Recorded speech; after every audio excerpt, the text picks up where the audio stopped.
আর্জেন্টিনার খেলার দরকার নেই, তাদের বিশ্বকাপ দিয়ে দিলেই হয়। তাদের পক্ষে রেফারি আর একমাত্র আল্লাহ যথেষ্ট আমাদের জন্য।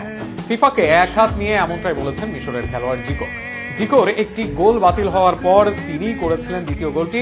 তবে অতিরিক্ত সময়ের বিতর্কিত সিদ্ধান্ত নিয়ে খেলেছেন এই খেলোয়াড়। আরও থাকছে প্রতিবেদন। বিশ্বকাপের শেষ 16 ম্যাচে আর্জেন্টিনার কাছে 3-2 গোলে নাটকীয়ভাবে হারের পর ক্ষোভে ফেটে পড়েছেন মিশরের খেলোয়াড়রা।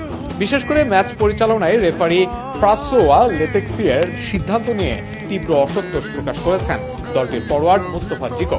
ম্যাচ শেষে জিকো বলেন, আর্জেন্টিনাকে বিশ্বকাপ জয়ের আগাম অভিনন্দন। তাদের আর কিছুই করার প্রয়োজন ছিল না। রেফারিং ছিল অন্যায্য। রেফারি অন্যায় করেছেন।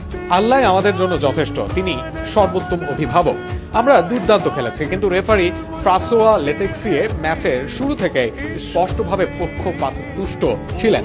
তিনি বারবার আমাদের খেলা থামানোর চেষ্টা করেছেন এবং মাঠে আমাদের দমিয়ে রাখতে চেয়েছেন।